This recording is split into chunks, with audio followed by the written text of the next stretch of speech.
ও খোদা দাও আমায় আবার ওমর দারাজ দিল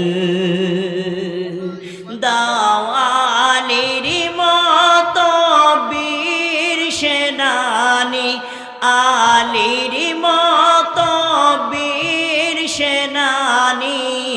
জগাতে নিখিল দাও খোদা দাও আমায় আবার ওমর দারাজ দিল দাও খোদা দাও আমায় আবার ওমর দারাজ দিল হামজাকে দাও ঘরে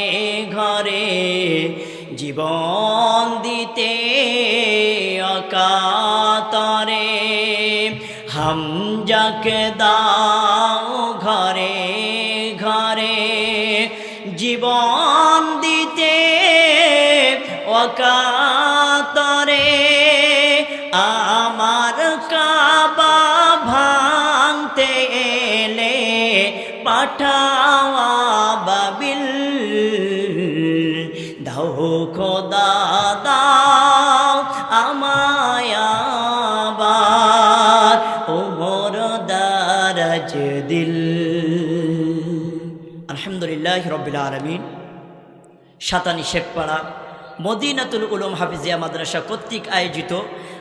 আজকের এই বার্ষিক ওয়াজ মাহফিলের রেসপেক্টেড অনারেবল সভাপতি, প্রধান অতিথি, বিশেষ অতিথি, প্রধান বক্তা সহ আমন্ত্রিত ওলামায়ে কেরাম, উপস্থিত দিনদার হাজিরিন মুহতারাম, উপস্থিতি আমার সম্মানিত দিনদার পরেজগার মুসলমান ভাই ও বাবাজিরা, পর্দার অন্তরালে সর্বগুণে গুণান্বিতা মা এবং বোনেরা, সকলকেই আলোচনার শুরুতে জানাচ্ছি শ্রদ্ধাভাজন হৃদয়ের স্পন্দন থেকে সালাম, আসসালামু আলাইকুম ওয়া রাহমাতুল্লাহি ওয়া বারাকাতুহু। সম্মানিত হাজিরিন, আমি কোরআনুল কারিমের 114টি সূরা, এর মধ্যে 18 নম্বর সূরা সূরাতুল বানী ইসরাঈল, এই সূরার মধ্যে মোট আয়াত সংখ্যা 111টি, রুকু সংখ্যা 12টি। আমি যে আয়াতে কারিমা তেলাওয়াত করেছি, প্রথম আয়াত, আল্লাহ সুবহানাহু ওয়া তাআলা তার রাসূলকে এই দুনিয়ার জমিন থেকে নিজের সাথে, আল্লাহর সাথে যে মেরাজ ঘটাইছিলেন সেই সম্বন্ধে আমি এই আয়াতে কারিমাটাই তেলাওয়াত